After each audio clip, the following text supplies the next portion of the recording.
It was a long, lonely stretch of road in Montana. The kind of place where the only company you have is the sound of your tires on the asphalt, and the occasional flicker of distant lights from other trucks on the horizon. I had just finished a long haul, and after a few hours of driving, I felt my eyelids getting heavy.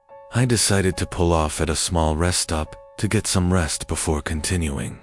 There was no one else there, just a single truck in the distance, parked under a dim light. I pulled up next to the empty space and parked. I didn't even bother to shut off the engine, just pulled the air brake, laid back, and closed my eyes. I set my alarm for an hour's nap. When I woke up, something was wrong. The air felt different, heavy, cold. I sat up and looked around. The truck I had parked next to earlier was now gone. But what really caught my attention was a figure standing in the distance, beside the road. He was tall, wearing a faded red trucker cap and a dark coat. His face was obscured, but I could feel his eyes on me. I thought I was just imagining things from lack of sleep, but there was something about him that felt real too real. I decided to get out and stretch, thinking the fresh air would clear my head. As soon as I opened the door, I heard the faint sound of an engine. Another truck was coming down the road, but this truck, it wasn't like the others. It was silent, the headlights cutting through the darkness like a ghost. I squinted, trying to get a better look. The truck was massive, its grills shining like the face of a beast. But when it got closer, it stopped just before passing my truck. I froze. The engine stopped too, and for a moment, there was only the sound of the wind. Then, the driver's side door opened. I expected to see someone get out, but no one did. The door swung open by itself, and the truck's headlights flickered, casting strange shadows across the lot. I couldn't move. I was paralyzed. Then I heard the sound of footsteps. Heavy, deliberate steps, coming toward me. I turned around to look behind me, but the figure by the road, the one I had seen earlier, was gone. I was alone. The footsteps grew louder, closer. Just as I was about to run, I heard the voice. "You shouldn't have stayed." I spun around, but the truck was gone. The rest stop was empty again, as if nothing had happened. I didn't stay long enough to figure it out. I jumped in my truck and drove off as fast as I could, not daring to look back. I still drive through Montana now and then, but I always make sure I pass that rest stop in the middle of the night, because I know now that trucker is still out there. I've driven through every kind of weather, every kind of road condition, but nothing prepared me for what happened on that stretch of highway just before dawn. It was a typical late-night haul. I was coming up on a remote rest area I'd never stopped at before. There wasn't much around, just a few scattered lights in the distance and the low hum of the highway stretching on forever.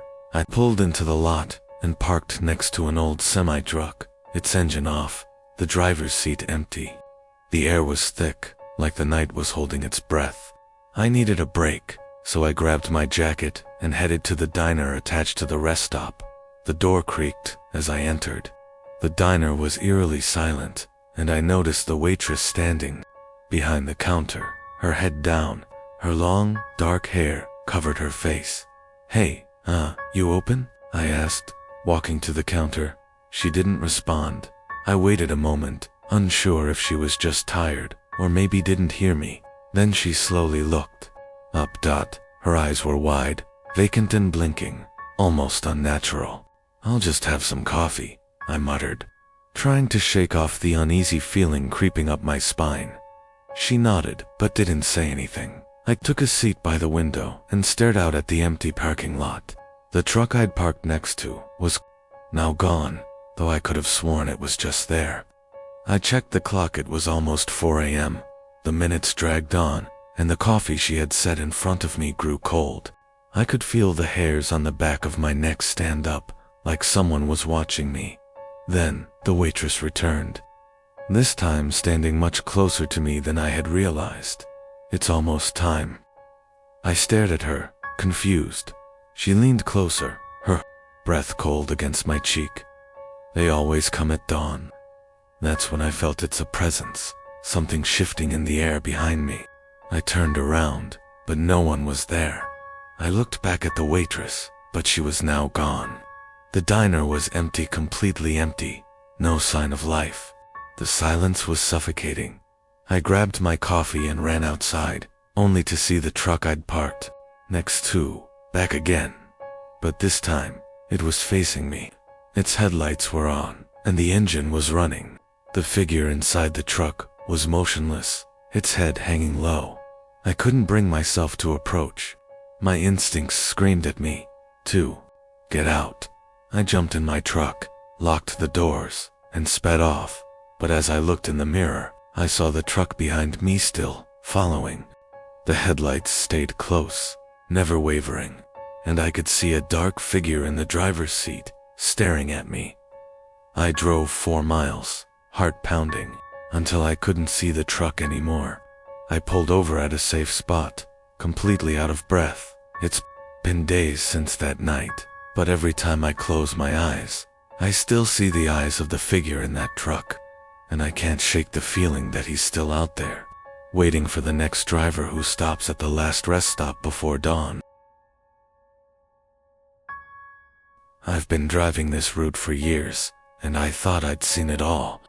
From the late-night fog to the weird calls over the CB, nothing fazed me anymore. But that was before I picked up a strange transmission one night. It was around 1:30 a.m. when I was cruising along I-40, the road stretching out endlessly before me. The moon was hidden behind thick clouds, and I was the only truck on that stretch of highway. The only sounds were the low hum of my rig and the occasional crackle of my CB radio. Then, it happened. The static on the radio changed. It wasn't the usual interference. It was as if someone was trying to speak. At first, I thought it was just another prankster on the line. But then the voice came through clear and unmistakable. Turn back. It's not safe. I froze. I didn't recognize the voice. It wasn't one of the regulars. Who is this? I asked, my voice barely above a whisper. The voice didn't respond immediately. The static buzzed for a few seconds, then came again. Turn back.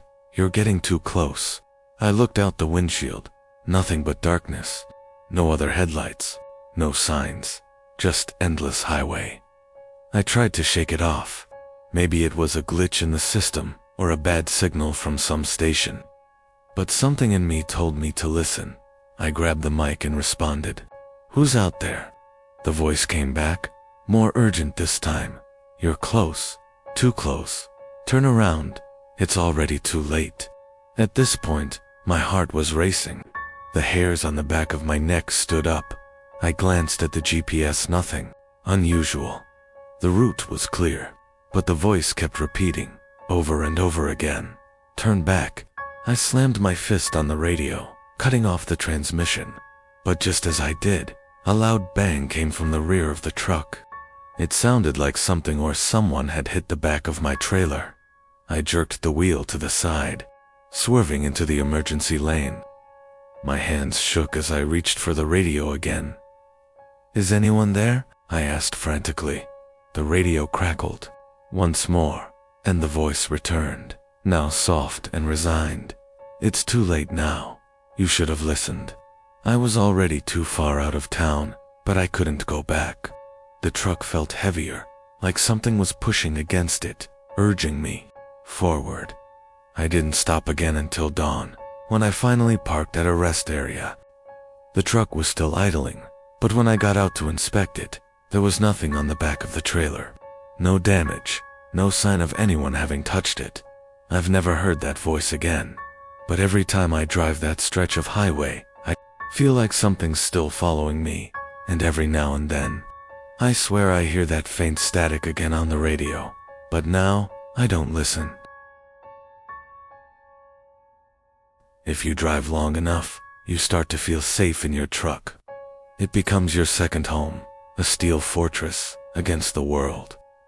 But one night, I learned that even inside my own cab, I wasn't alone. It was around 3 a.m., and I had pulled into a rest area just off a lonely highway in Nebraska. The place was dead quiet, just a couple of trucks parked under the dim, buzzing lights. I locked my doors, climbed into the sleeper, and lay down. The hum of distant highway noise lulled me into a light sleep. Then something woke me up, a rustling sound. I froze. It was coming from inside my truck. I held my breath, ears straining. Maybe I had left a window cracked. Maybe the wind had pushed a plastic bag. Then I heard it again. A slow, deliberate movement, like someone shifting their weight. I reached under my pillow for the tire iron I kept there. My fingers curled around the cold metal. I sat up, my eyes adjusted to the darkness, and then I saw him. A man, sitting in the driver's seat. His back was to me, shoulders slightly hunched, like he had been there for hours.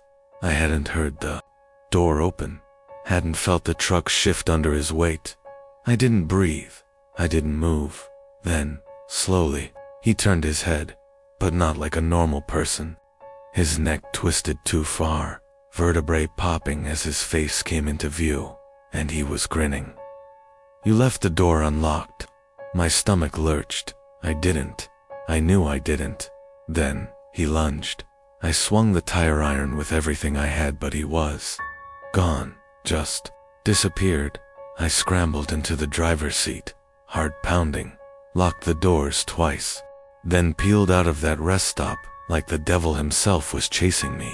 I didn't stop driving until sunrise. When I finally dared to check my cab in daylight, I found something on the seat where he had been sitting, a single, dirty handprint. Truck stops are supposed to be safe havens, bright lights, warm coffee, a place to rest. But after what I saw at Miller's Gas and Diner, I don't stop at just any truck stop anymore. It was a little past 2 a.m. when I pulled in. The place was small, just a handful of pumps and a diner with a flickering neon sign. Miller's. I'd never seen it before, and I knew this route well. Something about it felt off, but exhaustion makes you desperate. I parked, stretched, and headed inside. The diner was empty. No customers, no employees, just the low hum of an old jukebox playing a song I didn't recognize. Then I saw her, a waitress, standing behind the counter, her back to me. She wore an old-fashioned uniform light blue dress, white apron-like, something out of the 50s. Her blonde hair was perfectly curled, but she stood too still. Hey, I said. "Are you guys still serving?" She didn't answer. Didn't turn around. I felt a chill creep up my spine. Then I saw the clock on the wall. It wasn't moving. The hands were stuck at 2:17 a.m. Something was wrong. I took a step back toward the door. That's when the jukebox skipped. The same eerie note played over and over, stuck in a broken loop. And the waitress, she turned her head too far, her neck twisting at an impossible angle. Her eyes met mine, wide and unblinking. Her mouth stretched into a grotesque smile. "You're not supposed to be here." The lights flickered off. I ran. I didn't stop until I was back in my truck. Door slammed shut, engine roaring to life. As I sped off, I glanced in the mirror. The truck stop was gone, just an empty stretch of road behind me. I checked later, asked other drivers, even looked up old maps. There was never a Miller's Gas and Diner. Not there, not anywhere. But every now and then, when I drive that stretch of road at night, I swear I see the glow of an old neon sign flickering in the distance, and I keep driving. I don't pick up hitchhikers, not because I don't want to help people, but because I've heard too many horror stories from other truckers. But that night was different. It was just past midnight, on a stretch of highway in Montana. The road was empty. Nothing but the occasional flicker of my headlights reflecting off road signs. Then I saw him, a man standing on the side of the road, thumb out. He was wearing a faded denim jacket and jeans, like he'd been walking for miles. His head was lowered, face hidden beneath the brim of a baseball cap. I should have kept driving. I wanted to keep driving, but the moment I passed him, my CB radio crackled to life. A voice: "You should have stopped, James." My blood ran cold. Nobody had called me by my first name. Not on the radio, not in years. I glanced in the side mirror. The hitchhiker was still there, but he was facing me now. And even from a distance, I knew. He was smiling. I hit the gas, heart slamming against my ribs. My hands were slick with sweat as I gripped the wheel. This had to be some kind of joke, right? Maybe another trucker messing with me. But then the radio crackled again. "You should have stopped. You know me." I reached for the dial, twisting it off. Silence. For the next 10 miles, I kept my eyes on the road. My brain raced, trying to make sense of what just happened. That's when I saw something up ahead. A figure standing in the middle of the highway. Same denim jacket, same baseball cap. I slammed the brakes, my tires screeching against the asphalt. The truck lurched to a stop, just feet from the man. He slowly lifted his head, and that's when I saw his face. It was me, every detail. The scar above my eyebrow, the lines on my forehead, the same haunted eyes staring back at me. The CB radio crackled one last time. I just wanted a ride. Then he was gone, just vanished. I sat there for what felt like hours before I finally pulled myself together and drove away. I didn't stop until sunrise. I don't know who or what I saw that night, but I never ignored a hitchhiker again. I never stopped for one, either. I've spent most of my life on the road, and I know every major rest stop along my usual routes. But one night, I pulled into a place that shouldn't have existed. It was past 3 a.m., and exhaustion was hitting me hard. I needed a break, just a few minutes to stretch my legs and clear my head. That's when I saw the sign. Rest stop, -2. Malaysia didn't remember a stop in that area, but I wasn't going to question it. When you're that tired, you take what you can get. I pulled in, and immediately noticed something was off. The lot was mostly empty, except for 2 cars parked near the dimly lit building. No trucks, no signs of life. The building itself looked wrong, like it hadn't been maintained in years. The paint was peeling, the windows were clouded over, and the flickering neon sign above the door buzzed like a dying insect. But the real problem, the air, it felt heavy, thick, like stepping into a room where someone had just been talking about you. I should have left, but instead, I walked inside. The moment I stepped through the door, every hair on my body stood on end. The place was silent, not the peaceful kind, more like the kind that made your ears ring because something was missing. The lights inside buzzed, casting a sickly yellow glow over cracked tile floors. A few vending machines lined the wall, their glass fronts grimy with age. Then I saw the man. He sat in the corner, staring at the floor. His clothes were old-fashioned, something out of the 70s. Greasy hair, a tattered flannel. He didn't move, didn't acknowledge me. I cleared my throat. "Hey, you know how long this place has been here?" No response. I took a step forward.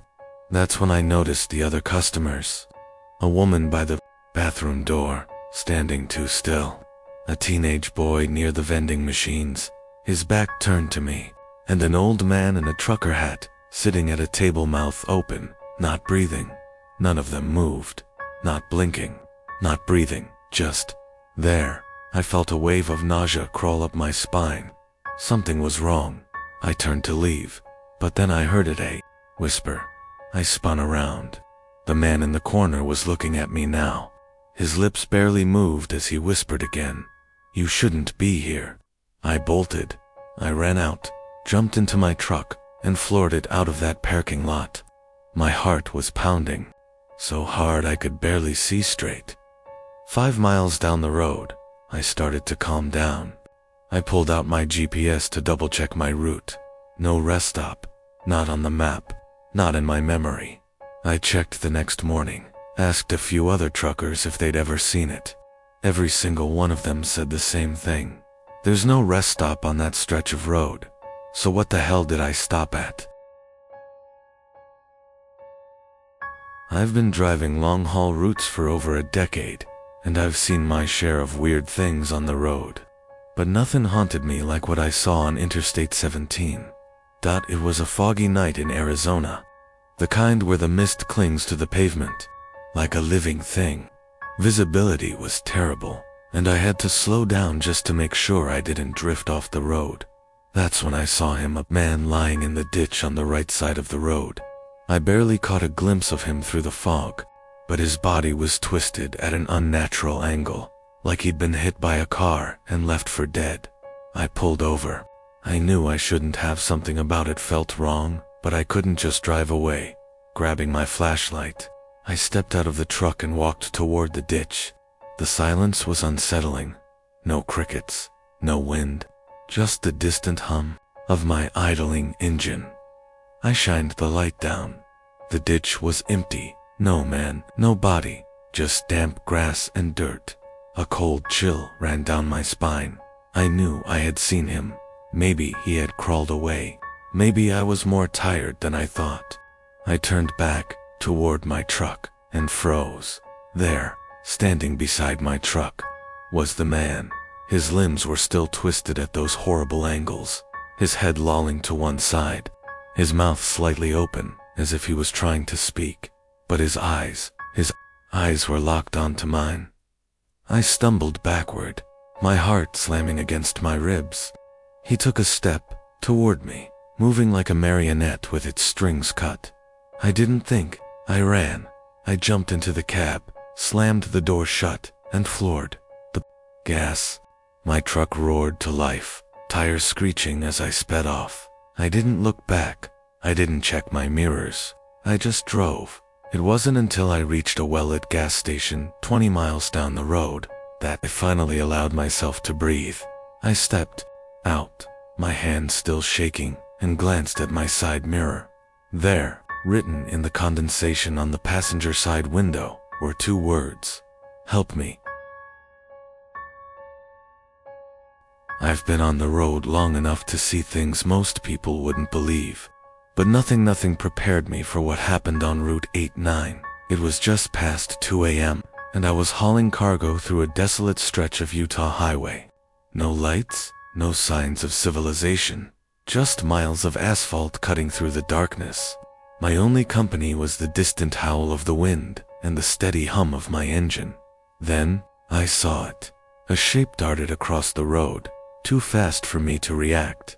I slammed the brakes, my rig skidding slightly before coming to a stop. My heart pounded. I gripped the wheel, trying to steady my breathing. There was nothing in front of me, just empty road. Maybe I was seeing things. Long nights on the highway do that to you. I shook it off and kept driving. A few minutes later, I glanced at my side mirror. My stomach dropped. There was something in the back of my truck. It was just a shadow at first, barely visible in the dim glow of my taillights. But as I kept looking, the shape moved. It shifted, unfolding itself, like it was stretching. I turned on my interior trailer camera. Static. I felt sick. "Just keep driving," I muttered to myself. "Just keep driving." But then, the scratching started. Faint. At first, like nails dragging along the metal walls of the trailer. Then louder. More frantic. I tightened my grip on the wheel, trying to ignore it. Maybe an animal had gotten in. Yeah, that had to be it.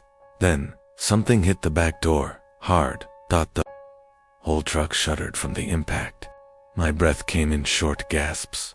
I reached for the CB radio, but my fingers were shaking too much to press the button. Another bang. Then another dot. Something dash no. Someone was trying to get out. I needed to stop. Get out. Check the cargo. But every instinct in my body screamed no. And then, the locks on the back door rattled, like they were being undone from the inside. I floored the gas. The truck roared as I sped down the empty road, the trailer swaying behind me. The banging got louder, more desperate. Whatever was back there wanted out. And then silence. The sudden absence of noise was almost worse than the banging. I didn't dare look in the mirrors. I just kept driving. I reached a truck stop an hour later, parked under the bright lights, and jumped out of the cab. My legs felt like jelly as I walked to the back of the trailer. The locks were still in place, untouched, but there was something else. Long, deep scratches covered the back doors, as if something had clawed at the metal, trying to tear its way out. I never checked the cargo manifest. Never wanted to know what I was hauling that night. All I know is, whatever was back there, it wasn't meant to get out. I've been a trucker for over 15 years, and in all that time, I never picked up a hitchhiker until that night. It was past midnight, and I was driving through a lonely stretch of highway in Arizona. The desert stretched endlessly, on both sides, and the only light came from my high beams cutting through the darkness. That's when I saw him. A man stood by the side of the road, dressed in a faded brown coat and jeans, his thumb sticking out. Normally, I would have kept going, but something about him made me slow down. Maybe it was the way he stood motionless, almost too still. Or maybe it was the fact that there wasn't another soul for miles. I pulled over. He climbed in without a word, shutting the door behind him. His skin was pale, almost grayish under the dim cabin light, and his eyes were hidden under the shadow of his cap. "Where are you headed?" I asked. He finally spoke, his voice a low whisper. "North."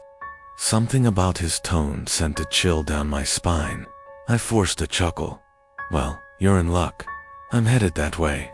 He didn't respond, just sat there, staring straight ahead. We drove in silence for a few miles, the hum of the engine the only sound between us. But then I noticed something odd. His reflection in the side mirror. It wasn't moving. I glanced at him. His chest rose and fell. His fingers tapped lightly on his knee. But in the mirror, he was still as stone. My stomach twisted. My hands tightened on the wheel. I tried to keep calm. "So, what's your name?" A pause. Then, "Nathan." I swallowed hard. "Been traveling long, Nathan." Again, silence. Then, in that same whispering tone, he muttered, "A long time." Something in the way he said it made my skin crawl. I decided to keep driving and ignore the gnawing unease in my gut. Then he started humming. It was soft at first, almost like a lullaby. But as the sound filled the cabin, something changed. The temperature dropped. My breath fogged up in front of me, and then the humming turned into a whisper. I couldn't understand the words, but I knew they weren't meant for me. My heart pounded. "Hey, buddy, you okay?" I forced a laugh, trying to shake the tension. He turned his head slowly, and for the first time, I saw his face fully. His eyes dark, empty pits. No irises, no pupils, just void. I slammed the brakes. The truck skidded, tires screeching. My hands were shaking as I turned to him, but he was gone. The passenger seat was empty. The door hadn't opened. The seatbelt was still buckled. And then, in the rearview mirror, I saw him standing in the middle of the road, watching me. I floored the gas, speeding away, my pulse hammering in my ears. I didn't stop until I reached the next truck stop. Later, I asked some of the older truckers if they'd ever seen anything like it. One of them, an old-timer named Gus, just shook his head. "You met him, huh?" he muttered, sipping his coffee. "Met who?" I asked, my throat dry. "The midnight hitchhiker," he said. "Been haunting these roads for decades. No one knows who he really is. Just that if you pick him up, he never really leaves." I never picked up another hitchhiker again.